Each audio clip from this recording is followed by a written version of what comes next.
የሚስጥር መተት ብዙ ጊዜ ሲኖር የሚፈራ የቅርብ ጓደኛ መተት ከተደረገ የሚፈራ መንፈስ ካሁን ተያዝኩኝ ብሎ የሚፈራ መንፈስ ካለ ጸሎት ክፍል ውስጥ ፈስታ ያስፈሳል። ዛር እንደዛ ያደርግም። ከልጅነት ጀምሮ አብሮ ያደገ የቡዳ መንፈስ እንደዛ ያደርግም። በጣም ስልታዊ ስለሆነ እሱ ቻይ ነው። በእኛ ጸሎት ሊቃጠል በጣም ቻይ ነው። እነዚህ መተቶች ግን የሚባሉት ድንገት መጥተው የሆነ ነገር አርጉና ተመለሱ የተባሉ መናፍስቶች ግን የሆነ ነገር ለማድረግ የመጡ መናፍስቶች ግን ፈሪዎች ናቸው። በተለይ ስትጸልዩ ካዩ የነዛን ሰዎች ባህሪ ደግሞ ያመጣል። የነዛ መተት ያደርጉባችሁን ሰዎች ባህሪ፣ ጸባያቸውን፣ ስሜታቸውን እናንተ ላይ ለማጋባት ይሞክራልና ልክ ለጸሎት የምትንበረከኩበት ሰዓት ላይ ይነግራቸዋል። እዛ ሄዶ ይጨንቃቸዋል። አሁን ልጅቷ በዛ ሰዓት ምን እየሆነች ነው? ሶፋ ላይ በቃ ትንቆራጠጣለች፣ ትወጣለች፣ ሲጋራ ታጨሳለች፣ ትወጣለች፣ ምን ትላለች፣ ግራ ልትጋባ ትችላለች። አላስፈላጊ ባህሪ ልታይባት፣ ልትነጫነጭ፣ ልትቆጣ ትችላለች። ለምን? እዚህ ጋር ልጅቷ እየጸለየች ስለሆነ እዛ ጋር መንፈሱ ያገናኛል ማለት ነው። እና ጸሎት ቦታ ላይ ማስገሳት፣ ፈስ ማስፈሳት፣ ሆድ መንፋት፣ ሐሳብ መስረቅ፣ መበተን፣ ተንበርክካችሁ ግራ የምትጋቡበት ሁኔታ ካለ በጣም ሊወጣ ሊፈነዳ የተዘጋጀ መንፈስ አለ። የሚስጥር መተት የቅርብ ሰው የምትሉት በቅርብ ጊዜ የገባ ቡዳም ሊሆን ይችላል። በልጅነት ያደገ ባይሆንም ግን ቅርብ ጊዜ የመጣ መንፈስ ነው። መተትም ይሁን ሰላቢም ይሁን ምንም ይሁን ከምታውቁት ሰው ከተነቃበኝ እኮ አለቀልኝ ብሎ የሚፈራ የሚደነግጥ ሰው አለ አይደል? ጓደኛችሁ ሆኖ ፈራ ተባ እያለ እናንተን እያጭበረበረ የሚኖር የእንደዚህ አይነት ሰው መንፈስ ሲሆን ነው። የሴትም የወንድም ሲሆን ነው። ብዙ ጊዜ ጸሎት ላይ ሆድ የመነፋት፣ የማግሳት፣ ፈስ የመፍሳት፣ የመዝለፍለፍ፣ ሐሳብ የመበተን በቃ ማለት የሌለ ለፊልም ሲሆን እኮ ንቅት ብላችሁ ፊልም ትላላችሁ። ከቫንዳም እንደዚህ ደናርጎ ሲያጠጣው እንትን ሲለው በቃ ማለት እንደናንተ የሚያይ የለም። ፊልም ሰርች እያደረጋችሁ ነው የምታዩት። እግር ኳስ ሲሆን ፍጥጥ ያ ሰው ባላ ትላላችሁ።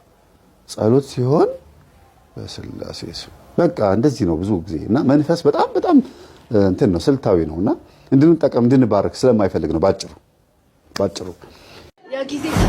የጊዜ ሰላቢ ጊዜዋን ነው የምትሰልቡት? እሺ። እንደምታዩ ረፍድባታል። ምንም ነገር ላይ ረፍድባታል። እሺ። እንደዛ ነው የማደርገው። ስልብ አይተሃል እኮ በራስህ አላየክም? ያዘዝካትን በስንት ጊዜ ነው ያደረሰችልህ? እሺ። የአንድ ቀን ስራ ነው 3 ወር የፈጀው። ሰማችሁ አይደለ? የምን ሰላቢ ነው ያለው? ጊዜ እንደሚሰለብ ታውቃላችሁ? አታውቁም ማለት ጊዜ ይሰለባል። እጅና እግሯን ያዝ የተባልኩ መተት እንዳትሰራ። አዎ ሽባ አርጋት። ያው ስንት ቀን ወገቧን ማታ ወይኔ ወገቤ እያለች ስትሰግድ ነው የሚለቃት። ብድግ ተነስ ጥጋበኛ ነው። ወደዚህ ስንቀጣጠር ዛሬ ደረስን አይደል? እሺ ማን ያላችሁት? የድል መተት ሌላስ? ሰላቢ ሌላስ?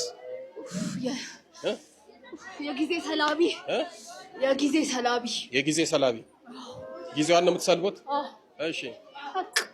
እንደምታዩ ረፍድባታል። ምንም ነገር ላይ ረፍድባታል። እሺ። እንደዛ ነው የማደርገው። ስልብ ሰማችሁ አይደለ? የምን ሰላቢ ነው ያለው? ጊዜ እንደሚሰለብ ታውቃላችሁ? አታውቁም ማለት ጊዜ ይሰለባል። ታታሪ ሰዎች አሉ። በአጭር ቀን ብዙ ነገር የሚሰሩ አሉ።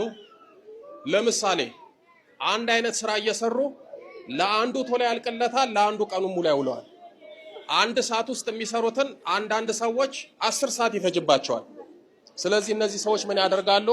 የእነሱን የጊዜ በረከት ይሰልባሉ። በነገራችን ላይ እስኪ ወደ ሳይንሱ እንምጣ፣ ወደ ስጋው። አሁን ጊዜ ይሮጣል አይሮጥም? እየሰማችሁ ነው? ጊዜ ይሮጣል አይሮጥም?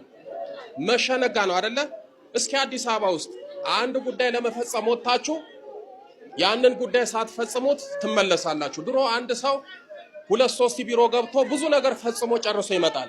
ዛሬ አንድ ነገር ለመስራት ለመፈጸም ቀኑን ሙሉ ሰው ሲንከራተት ይውላል።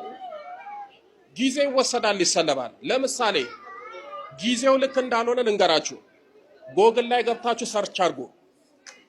አሁን በፈረንጆቹ በ2026 ዓመተ ምህረት ነው አሁን ያለው የጊዜ አቆጣጠርና በፈረንጆቹ በ1968 ዓመተ ምህረት የነበረው የጊዜ አቆጣጠር አንድ አይደለም። በ1968 አካባቢ የነበረው ጊዜ ሰዓቱ በስርዓት ይሄዳል። ስለዚህ አሁን ሰዓቱ ጊዜው እየሮጠ ሲያስቸግራቸው ፈረንጆቹ ምን አደረጉ? ሰዓቱን አስተካከሉት።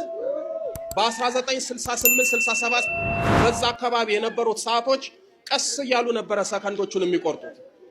አሁን ግን ምንድነው ሰከንዱ በቃ እንደ እርምጃ ይሮጣል። ያ ማለት ምንድነው? ጊዜው ምን እየሆነ ነው? እየሄደ ነው። በነገራችን ላይ ጊዜ የሚሮጠው አንድም ዕለተ ምጽአት እየቀረበ ስለሆነ ነው። የክርስቶስ መምጫ እየደረሰ ስለሆነ ሰዓቱ ይሄዳል። ነጋ መሸ ነው፣ ነጋ መሸ ነው። አንድ ቀን፣ ሳምንት፣ ወራት፣ አመታት ጊዜው ዝም ብሎ ሰው ሳይሰራበት ይነግዳል። እስኪ አሁን ጊዜያችሁ ምን ተጠቀማችሁበት? ጠዋት ትነሳላችሁ፣ ጉድ ጉድ ስትሉ ከሰዓት ይሆናል። ከሰዓት ጉድ ጉድ ስትሉ ይመሻል።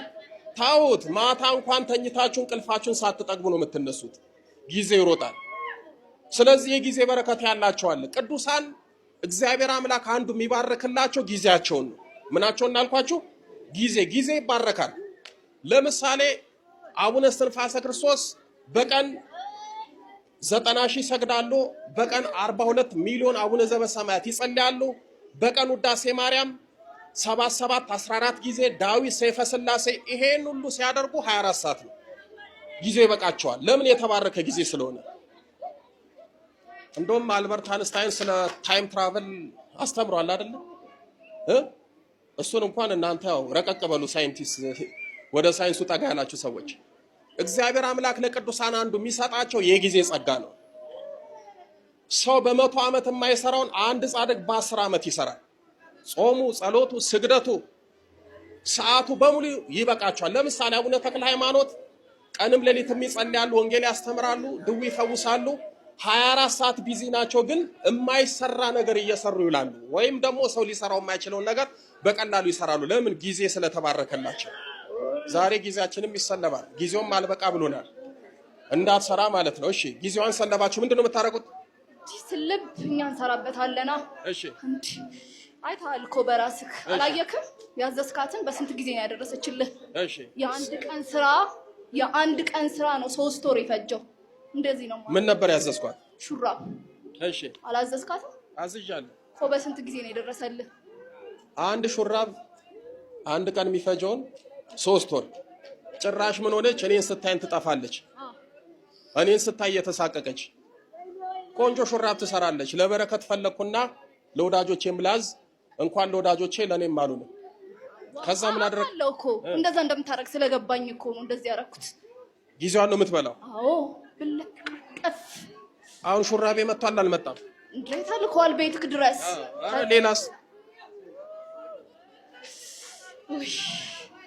እዛ እንዳትመርቃት ጥፍት አጠፋት። አዎ እሺ ሌላ ማን ያለው? እጅና እግሯን ያዝ የተባልኩ መተት እንዳትሰራ። አዎ ሽባ አርጋት። ያው ስንት ቀን ወገቧን ማታ ማታ ወይኔ ወገቤ እያለች ስትሰግድ ነው የሚለቃት። አሁን ወደ ስራ ትመለሳለች። እኔም ሌላ አዛታለሁ። የሰላቢም የጊዜውም የድል መተት ሁላችሁም ትሄዳላችሁ። ተመርከት፣ ተዘጋጁ። ሁላችሁም ነው የምትሄዱት። አትነፋረቅ። ምን አስለቀሰ? ቀና በል። እድል እኮ ነው። አልገባም። እድል እኮ ነው። 10 ሚሊዮን ብር እኮ ነው የወጣሁበት እንደ ቀልድ። በሷ እድል? አዎ መኪናዬን ቤቴን ገዝቻለሁ። በሷ እድል እኮ አንድ ዝንጀር ለመግዛት ፍዳዋን እየበላች ነው። እኛ ቤታችንን መኪናችንን ለዘመድ ተርፈናል። በሷ እድል? አዎ እሷ ለእናቷ አልደረሰችላትም። ለእናቷ እንዳትደርስ ነው የምንፈልገው። አይገባቸው። እግዚአብሔር ይፍረድባችሁ። በልተንስ በስላሴ ስም በል። በኃያሉ በመድኃኒዓለም ስም፣ በኪዳነ ምሕረት ስም፣ በቅዱስ ሚካኤል ስም፣ በቅዱስ ገብርኤል ስም፣ በቅዱስ ሩፋኤል ስም፣ በቅዱስ ኡራኤል ስም ሁላችንም ስማችንን የጠራን ለቀናል። በስላሴ ስም በሲኦል ታስረናል። የዘጋኑን እድሎቿን እድል ሲባል መቼም ያንገፈገፈሃል። የዘጋኑን እድሎቿን በኪዳነ ምሕረት ስም ከፍተናል። ብንታደስ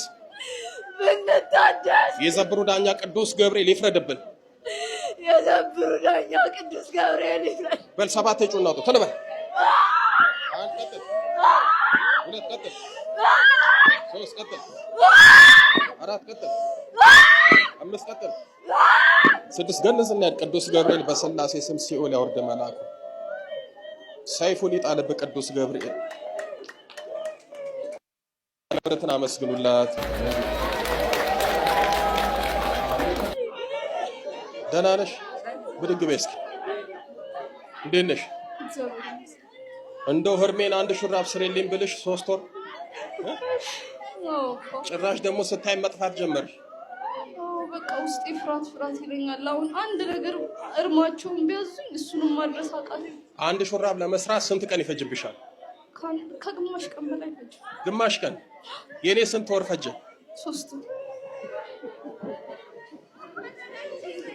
3 ወር ማለት እንግዲህ በቀን አንድ ብትሰራ በ3 ወር ስንት ሹራብ ትሰራለች? በወር 30 90 በ3 ወር ውስጥ እኮ 90 ሹራብ ትሰራለች። ለኔ ግን አንዱን እንኳን ነፈገኝ። አያችሁ አይደል? ይኸው ሲዘጋብኝ እንዳትለብስ ሲለኝ ጊዜም አይበቃሽም። አባት ታዘዛለሁ። ትእዛዝ በጣም ብዙ አለኝ። በቃ ትእዛዝ ይመጣል ግን ሰርተሽ አሰጪም። ሰው ሁሉ ነው የሚማረርብኝ።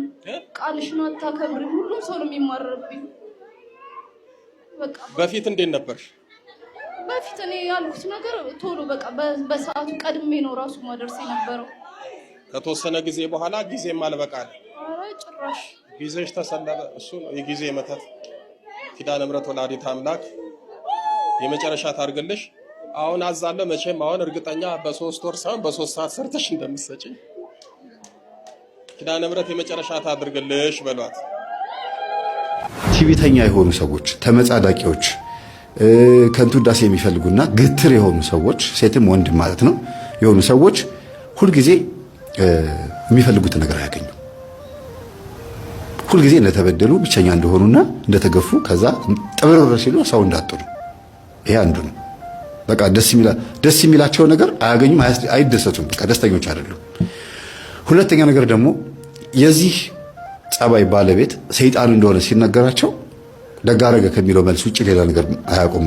እና ምን ይጠበስ ምከረኛ አልኩህ ምናምን ከሚለው መልስ ውጭ ሌላ ነገር አያውቁም። እና ከሚሆን ይሄን ባህሪ ከየት ወረስኩት? አባቴ እናቴ ወይስ ከማን ነው? በቡዳይ በላችኝ በቡዳይ ወላኝ ሰው አለ። የሰው ባህሪ እኔ ጋር መጥቶብኛል፣ ደባል ሆኖብኛል። ከመቼ ወዲህ ነው እንደዚህ የሆንኩት? አጫሽ፣ ቃሚ፣ ሰካራም ምናምን የሆንኩት መቼ ነው? ይሄ ነገር የመጣብኝ ከቤተሰብ ነው ወይስ በፍቅር ደረጃ ከሆነ ሰው ጋር ከኖርኩ በኋላ ከሆነች ልጅ ጋር ከኖርኩ በኋላ የመጣብኝ ነው ብላችሁ ቼክ አድርጉ። ወንዶችም ከሴት ጋር ጨዋታ ሲጀምሩ፣ ሴቶችም ከወንድ ጋር ጨዋታ ሲጀምሩ ከዛ በኋላ በፍቅር እንዳልነበሩ ይጣላሉ። እፍፍ ብለው እንዳልነበሩ ይጣላሉ። ሲጣሉ ባህሪ ለባህሪ ተያይዘው ነው የሚጣሉት። እሷም የሱን ባህሪ እሱም የሷን ባህሪ ወርሰው ነው የሚጣሉትና ደባል የሆነ ባህሪ ይዞ ነው ብቻውን የሚቀጥለው ወይም ደግሞ ከሌላ ፍቅረኛ ጋር የሚሄደው። ያ ደባል ባህሪ ሌላኛዋ ፍቅረኛ ጋር ሲሄድ ይጣላል፣ ይቆጣል ማለት ነው። ንጭንጭ ይኖራል። ያችን እያስታወሱ መናደድ አለ። ስልኩ ላይ ፎቶዋን አይረሳም ወይ ስልኳ ላይ ፎቶውን አትረሳም። በዚህ የተነሳ ከሁለተኛው ጋር ይጣላል። አያችሁ፣ ይሄዳል መንፈሱ አብሮ ይሄዳል። እና በዝሙት በሩካቤ 90% 99 ከ90 እስከ 100% ማለት ነው በሩካቤ መናፍስት ይተላለፋል። ከወንድ ወደ ሴት፣ ከሴት ወደ ወንድ በዝሙት በመዳራት በመሳሳም በአጠቃላይ በተላጥቆ ማለት ነው። በግዕዙ በሩካቤ መናፍስት ይወራረሳሉ። ለምሳሌ የቀረብሽው ወንድ አንቺ እናቱ በአመቺሳ ለሰይጣን የሰጠችው ከሆነ አመቺሳ ማለት ማስታቀፍ ለሰይጣን ማስታቀፍ ማለት ነው፣ በኦሮሚያ ባህል ማለት ነው። በጉራጌ ክልልም ሚየት አርሜት ቦዠ ተብሎ የሚጠራው አማራ ክልል ላይም ሲወለድ ራሄሎ መንፈስ ወርሳው ልክ ሲወለድ ዶሮ ይታረዳል። እንደየብሔራቸው ትግራይ ክልልም ልክ እንደዚሁ እንደየብሔራቸው ልጆችን ለመናፍስት የሚገብሩበት አይነት አሰጣጥ ተሰጥቶስ ቢሆን ከአንቺ ጋር ሲኖር ያን ነገር ወደ አንቺ ይመጣል። ባህሪው ግልብጥብጥ የሚልብሽ ጸባዩ የሚለዋወጥብሽ እንደገናም ደግሞ እንደምትፈልጊው አይነት ወንድ እንዳይሆን ቺት የሚያደርግብሽ ስልኩ ላይ የማትፈልጊውን ነገር የምታገኝበት ቤተሰቦቹም አንቺን የሚጠሉበት መንገድ ሊሆን ይችላል። ይሄ አንቺን አይፈልግሽማ። ሌላው ሴት ዛሬ አይነት ጥላ ካለችበትም አንቺን አትወድሽም። ማንሽ አንቺ አንቺ ሳትመጪ በፊት እኔ እኮ ባሌ ነው ብላ ውስጥ ያለችው መንፈስ ትገፋሻለች። አፈቅርሻለሁ እያለሽ ይጠላሻል። እንጋባ እያለሽ ይጣላሻል። ባህሪው ይገለባበጥብሻል። በትንሽ ነገር ትጣላላችሁ። ምንድነው ለትልቅ ቁም ነገር ለበርገር ተፈላልጋችሁ በከረሜላ እንደመጣላት ማለት ነው። ያ ማለት በትልቁ ለትዳር ለሚባለው ጉዳይ ተፈላልጋችሁ በጣም ኢምንት በሆነች ትናንሽ በሆነ ነገር ተኮራርፎ በዛው ነገሮች ተካረው እልከኛ ሆነው እስከ መፋታት በጨኝነት ደረጃ እስከ መለያየት ቤተሰብ ጣልቃ ቢገባም እንኳን ነገሮች በጣም አስቸጋሪ እስከመሆን ድረስ ይደረሳል። ለምን ሲባል እንድትጋቡ የማይፈልግ አለ እሱ ውስጥም አንቺ ውስጥም። አንቺ ደግሞ ቆንጆ ከሆንሽ ቅርጽ ካለሽ የተለያየ በጣም የሚያማምሩ ነገሮች ካለሽ አለቀ በቃ። ለምን ኖረሽ አይደለም ሸፍኙም አትሸፍኙም እሱ የአንቺ የክርስትና ህይወት ማንነት ይወስነዋል። ግን አንቺ ጋር ያለው ተፈጥሮ እግዚአብሔር ሰይጣንን እንዲስብ አድርጓል የፈጠረው። መልካምና ውብ አድርጎ ፈጥሮሻል። በስመ አብ ወወልድ ወመንፈስ ቅዱስ ብለሽ ጸልየሽ ሰግደሽ ሰይጣን ቡዳ አይነ ጥላ እንዳያይሽ እንዳያገኝሽ ሆነሽ መገኘት ትችይ ነበር። ራስሽን ባለመጠበቅሽ ያዩሽ ወንዶችና የዝሙት መንፈስ ያለባቸውና አንቺን ካንቺ ጋር ለመተኛት የፈለጉ ወንዶች በሙሉ ሲያዩሽ ከነሱ የዝሙት መንፈስ በሙሉ መጥቶ ይገባል። ሲገባ ደግሞ በጥሩ አቀባበል ትቀበያለሽ።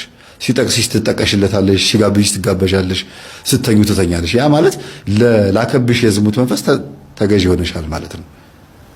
ከዛ የሁለት ሳምንት የአንድ ወር ወይም የአንድ ዓመት ጨዋታ ይሆንና ትለያያላችሁ። ሌላ ወንድና ሌላ ሴት ጋር ደግሞ ትሄዳላችሁ። የዚህኛው ልጅ መንፈስ ይዘሽ ሌላ ቦታ ትሄጃለሽ፣ አንተም የእሷን መንፈስ ይዘሽ ሌላ ቦታ ትሄዳለህ። የምትቀርባትን ሴት የማትወድ ሌላ ሴት አለች እዚህ ውስጥ። የመጀመሪያ ፍቅረኛ የዝሙት መንፈስ ሊሆን ይችላል። አንተን በመስተፋቅር ያጠመደች ሊሆን ይችላል። ከእናትህ የመጣው ከአባትህ የመጣ የዓይነ ጥላ መንፈስ የምትቀርባቸውን ሴቶች ላትወድልህ ትችላለች። ስለዚህ ምን ትሆናለህ? በቃ ሁሉንም የቀረብካትን በሙሉ በዝሙት እየቀረብክ ብቻ መሄድ ነው። እምቢ አለኝ አልሆንላለኝ፣ ሴቶች አልበረክታሉኝ፣ ዘማዊ ናቸው፣ ቺት አረገችብኝ፣ እሷም እንደዚሁ ትላለች፣ ወንዶች አንድ ናቸው ምናምን ትላለች። ይሄ ነው፣ ሌላ ለውጥ የለውም። ስለዚህ አማትቦ ራስን መቀደስ መስገድ፣ ስጋን በጸበልም በእምነትም በምንም ንጹህ አድርጎ ወደሚቀጥለው ስቴፕ ስትሄዱ የሚወረወረው ማንኛውም የዝሙትም የቡዳም የምንም መንፈስ ኮተትም መተትም ሊሆን ይችላል። ከሴት ጓደኞቻችሁ የሚመጣ የሴቶች ከወንድ ጓደኞቻችሁ የሚመጣ የወንዶች መንፈስ ሊኖር ይችላል። ያ አይመጣም፣ አይነካችሁ። ምቀኛም እንኳን ቢኖር ይመልሰዋል። አይናቸው እያየ አግብታችሁ ስትወልዱ ወግ ማድረግ ስታዩ ያዩዋችኋል።